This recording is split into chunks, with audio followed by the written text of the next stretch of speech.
Imagine turning on your radio in the dead of night. You're a Coast Guard operator, maybe a curious amateur with an old receiver, or even just someone scanning frequencies on a cold evening. Suddenly, a message crackles through the static. It's an SOS, repeated, faint, broken, but unmistakably real. The voice is urgent, mechanical, and wrong somehow. There's something about it that doesn't sit right with you, something that makes your skin crawl. And when you trace the coordinates, they lead to nowhere. Middle of the sea, no ships in sight, no lights, no transponder, nothing but the whisper of waves. Now imagine discovering that this same signal, same ship name, same location, has been received again and again over the last 50 years, that no one has ever found the vessel, that the name of the ship no longer exists in any active registry, that every attempt to reach it has failed. What would you think? A glitch in the system? A prank? Or a ghost ship? This is the story of a maritime mystery so deep, so haunting, that even modern technology has failed to explain it. A ship that should not exist, sending messages no one can trace from waters that seem empty until they're not. In this journey, we'll dive into the facts, the folklore, and the frequencies that keep the legend alive. Not every signal comes from the living, and not every mystery wants to be solved. The first time someone mentioned the SS Ourang Medan in your presence, you probably shrugged it off. Another sailor's tale, another urban legend riding the waves of maritime mythology. But something about this story refuses to die, like the ship itself. Some say it's fiction. Others, firmly rooted in conspiracy circles, believe it's the most well-covered-up maritime incident in history. What we know, or think we know, begins in the 1940s, in the heat of the post-war chaos, when the seas were both trading routes and graveyards. The distress call that supposedly came through was simple, chilling and specific. All officers, including the captain, are dead, lying in chart room and bridge, possibly whole crew dead. I die. Then, silence. No one knew where the signal came from exactly. It was picked up by more than one ship in the Strait of Malacca. Coordinates led a rescue team to a drifting vessel. Upon boarding, the crew reported seeing corpses frozen in states of horror, eyes wide open, arms raised as if fending off something unseen. Even the ship's dog was found dead, its mouth contorted in a snarl. And then, just as mysteriously as it had appeared, the Ourang Medan exploded. Some say it burst into flames, others claim it sank without a trace. Now here's the part most people don't consider. Every few years, a new SOS transmission is received on old maritime channels, always in the same style, sometimes in the same words, always with the same name, Ourang Medan. And despite technological progress, no radar has ever confirmed its position. Every approach mission either finds nothing or ends in failure. Skeptics argue it's a hoax, a looped signal bouncing from derelict satellite gear or rogue frequencies. But electromagnetic experts have suggested that some of these signals show irregularities, patterns not consistent with normal radio behavior, bursts of static forming unexplainable rhythmic sequences, voices layered over voices. Some audio engineers even report hearing additional messages embedded below the main transmission, whispers, phrases in unknown languages, or cries that sound far too real to be synthetic. And then there are those who swear they've seen it. Fishermen, tanker crews, even tourists on commercial cruises. A ship on the horizon, grey and hulking, motionless against the rolling sea. No flag, no identification. Lights flickering, then vanishing. Most write it off as mirage or illusion, tricks played by sun and water. But too many people, in too many places, report the same silhouette. A ghost ship isn't just a romantic idea, it's a psychological magnet. It speaks to our fear of isolation, of helplessness, of dying unheard in the vastness of the ocean. And when that fear is made real by an actual signal, one that is still being picked up today, something deeper begins to stir in us. It makes you wonder, can trauma imprint itself onto reality? Can a tragic event, loaded with emotional energy, leave behind echoes strong enough to outlive its participants? Some parapsychologists believe so. They talk about residual hauntings, where certain locations or objects replay the same moment endlessly, like a broken record. Maybe the sea has its own memory too. Maybe the Ourang Medan is a ghost, not in the traditional sense, but in the electromagnetic one. But even if that were true, it wouldn't explain the anomalies in the signal. A standard SOS call is structured. There's a protocol, Morse code, maritime English. But these modern-day signals deviate just enough to raise eyebrows. Some include strings of letters that don't correspond to any known language. Others include coordinates that shift mid-transmission, leading searchers on a wild chase across open waters. One particularly notorious instance had the signal broadcast over 3 different frequencies at once, something very difficult to do unless you're operating with advanced military-level gear, and yet the origin remains untraceable. Some have tried to debunk it as part of a Cold War disinformation program. Others say it's a man-made myth, something started on message boards and built up over time by hungry minds chasing a scare. But the first reports, they predate the internet. They come from analog logs, handwritten notes in maritime registries, now yellowed with age. They tell of seasoned sailors refusing to return to certain areas, of captains rerouting voyages to avoid haunted sectors at sea. And the creepiest part, sometimes the signal is received in places where no ship could ever sail, inland areas, mountains, deserts, always faint, always incomplete, but always the same name. There's a point where a mystery becomes more than just a curiosity. It becomes a mirror. It shows us what we fear, what we long to understand. It pulls us in, not with answers, but with the promise of a deeper question. That's what the Ourang Medan has become. Not just a ship, but a symbol, a warning, a question that won't go away. And if that question still echoes over the airwaves, maybe it's because the story isn't over. You might think that a story like this would eventually fade into obscurity, that with the passage of time, interest would die out, and the sea would reclaim its secrets. But that's the strange thing about the Ourang Medan. It keeps coming back, just like its ghost signal. Every time the legend seems to settle, something new surfaces, a new report, a strange frequency, a blurry photo, a whispered account. And so the cycle begins again. Let's talk about the people, the ones who chase this mystery, not out of fear but fascination. There are entire communities, online forums, amateur radio operators, independent researchers who spend years documenting unexplained maritime transmissions. They cross-reference timestamps, compile GPS logs, and analyze spectrograms to identify anomalies in radio signals. For most of them, it's just a strange hobby, but for a few, it becomes an obsession.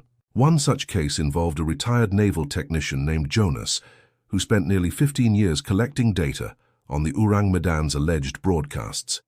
He had built a custom receiver that filtered background noise and isolated specific signal bands, often linked to the ghost call. According to Jonas, there were patterns, strange numerical repetitions, subtle Morse code fragments buried under static, and a low-frequency tone that always preceded the main message. He swore it wasn't random. He believed the signal was intelligently constructed, even if its source was unknowable. And then Jonas disappeared. Not dramatically, not like in the movies. He just stopped communicating. No emails. No forum updates.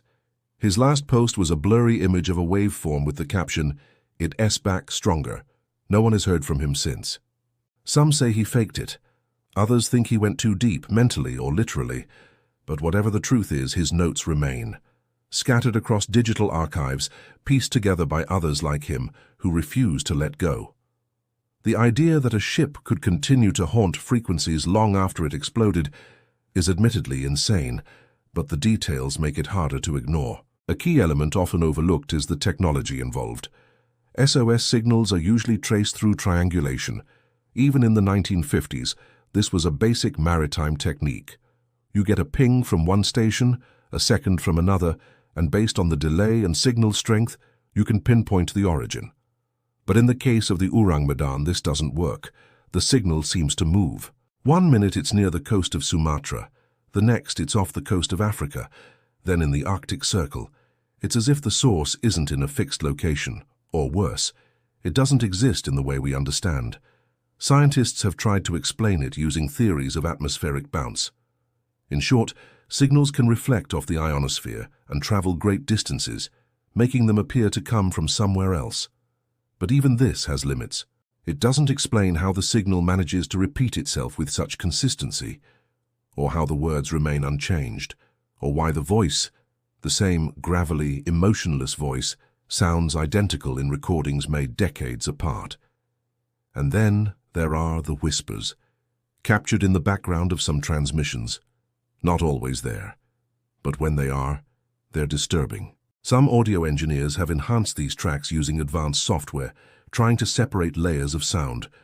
What they find is chilling: muted cries, footsteps, metallic clangs, and once a deep guttural growl that made an entire listening session go silent.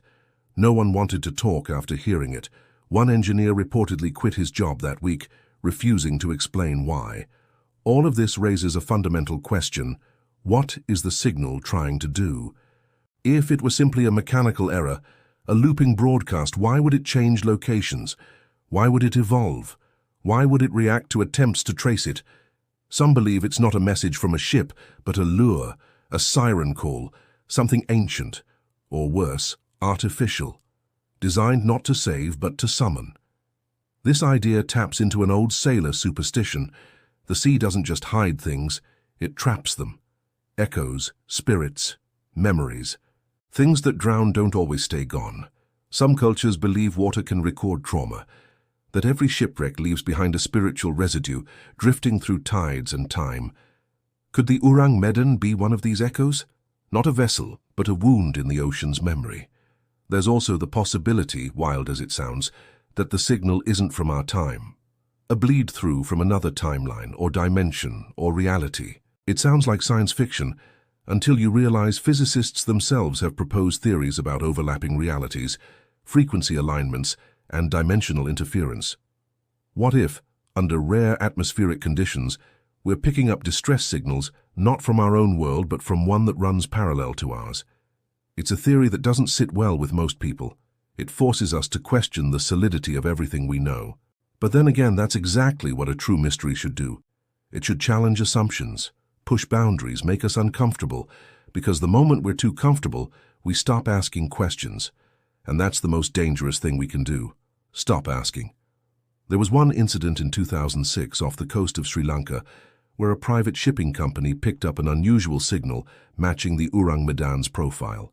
They dispatched a drone. It flew to the coordinates. The video feed showed nothing, open sea. Then, for a moment, a large, shadowy shape appeared below the surface. Not a ship, not a whale, something undefined, massive, just resting beneath the waves. The drone lost contact seconds later. The footage was recovered. The company claimed it was a glitch, but the raw files tell a different story. You can see the outline of something with edges, metallic like a hull, and then something moves across the camera, fast, blurred, the kind of thing that makes your brain reject what you re-seeing because it can be real. Some researchers believe this supports the theory that the ship exists, just not fully in our world, like it flickers in and out of phase, like a radio station you can only hear when the dial is turned just right. So why keep looking for it? Why not let the myth remain a myth because it keeps calling? And some people, especially the ones who've lost someone at sea, believe the signal is a sign, a clue, a message not just from a ghost ship, but from everyone who's vanished without a trace. That maybe the Ourang Medan is a lighthouse for the lost, that maybe, just maybe, it's waiting for someone to listen properly. You see, that's the part we always forget. These stories aren't just about fear, they're about connection, about the human need to make sense of loss, to believe there's something beyond the silence, that even in the darkest waters, a voice can survive. That pain can echo, that something, anything remains, and if that's true, then maybe the ghost ship is more real than we think. There's something deeply unsettling about silence at sea. Ask any sailor and they'll tell you, the ocean isn't truly quiet. There's always something. The creak of the hull, the call of a bird, the steady crash of waves. But when it all goes quiet, truly quiet, it's not peace you feel, it's dread, as if something is watching, waiting. And it's in that silence that the story of the Ourang Medan finds its grip on the soul. It's no longer just a story about a ship or even a signal. It's become something else entirely, a phenomenon that feeds on human imagination, yes, but also on patterns that defy logic. It has evolved beyond maritime folklore into a living legend, one that seems to rewrite itself with each retelling. And like all legends, it attracts people not just looking for answers, but looking for themselves. You'd be surprised how many people have gone looking for the ghost ship, from documentary filmmakers to adventurers with more guts than sense, from scientists trying to solve it to spiritualists convinced the ship is a prison for lost souls. They all arrive with different theories, and they all leave with more questions. Some return saying they saw nothing at all. Others speak of strange lights, bizarre sounds, equipment failing for no reason. There are even reports of hallucinations, hearing names whispered in the wind, seeing reflections in the water that don't match what's above the surface. Not everyone believes them, but everyone listens. And maybe that's what the ship really is, a test, a mirror, a force that reflects back your own fears, your own unfinished stories. Think about it. A distress call is a plea, a cry for help. The most human thing there is. The one thing that binds us all, even in death, the need to be heard. The question is, who or what is sending it now? Let's go back just for a moment to the initial reports of the crew. Bodies twisted in terror, no visible wounds, all dead at once. Scientists have speculated that it could have been a gas leak, maybe cyanide or nerve agent. Others say spontaneous carbon monoxide poisoning from faulty engines. But even those explanations fall short. No matter the cause, it doesn't explain the preserved expressions of horror. It doesn't explain why the message was so composed, so deliberate, like the speaker wasn't dying, but documenting, as if they wanted the record to remain. And now, decades later, that message still remains. That alone should terrify us, because it breaks the rules. Technology isn't supposed to do this. Radios don't just replay ancient signals like haunted tape decks. Ships don't vanish completely. Transmissions don't get stronger over time without someone, somewhere, feeding them. So if it's not a prank, and it's not a malfunction, and it's not a myth, then what? Here is a theory that will keep you up at night. What if the ship is caught in a loop? Not metaphorically, literally. A temporal glitch, a closed circuit of time. The SOS isn't repeating because it was recorded once and never stopped. It's repeating because it's still happening. The ship is still drifting. The crew is still dying. Over and over again. Trapped in a moment that won't let them go. And every time we pick up that signal, we're not listening to the past, we're intercepting the present. They're present. It's not science fiction anymore. Modern physics is starting to explore ideas like time dilation, wormholes, and quantum memory. Theories that once sounded like fantasy are now discussed seriously in academic circles. So maybe, just maybe, what we call a ghost ship is something far stranger, a time wound, a permanent scar on reality, endlessly broadcasting a moment of agony across the decades. Or maybe it's something older than time. There are myths from nearly every seafaring culture about cursed vessels, ships that defy death, crews that are doomed to sail forever. The Flying Dutchman is the most famous, but there are dozens like it. The details change, but the pattern is the same. Hubris, judgment, eternal wandering. Could the Ourang Medan be a modern incarnation of that archetype, a warning dressed in contemporary clothing? Because here's the thing, the ship's name, Ourang Medan, is often translated from Indonesian or Malay as man from Medan, but Ourang can also mean person or soul. So one translation might read, the soul of Medan. What if it's not just a name, but a clue? What if the ship isn't just about what happened on board, but what it represents? A human soul lost at sea, caught between worlds, trying to reach out. That's what draws people back. Not the horror, not the mystery, the hope, the idea that someone is still out there, that we can hear them, that we can answer, and maybe save them. Because in a world that moves so fast, that forgets so easily, there's something sacred about a voice that won't be silenced, even if it's fractured, even if it's broken, even if it's calling from a place we'll never fully understand. And maybe that's why the sea still whispers that name. Maybe that's why, every so often, someone turns on a receiver and hears it again. All officers, including the captain, are dead, I die. But what if that's not the end of the message? What if we've only been hearing part of it? What if the rest is still out there, waiting to be heard? And so the legend of the ghost ship that still sends SOS calls continues, not just in the static of old frequencies or in the waves of the open ocean, but in the minds of everyone who dares to wonder, who listens carefully, who refuses to believe that silence is the final word. Because every mystery is a mirror, and maybe, just maybe, when we listen to these ghostly signals, we're also listening to a part of ourselves, the part that fears, the part that hopes, and the part that never stops reaching into the unknown. Thank you for joining us on this journey. Stay curious, stay brave, and keep listening, because the sea never forgets.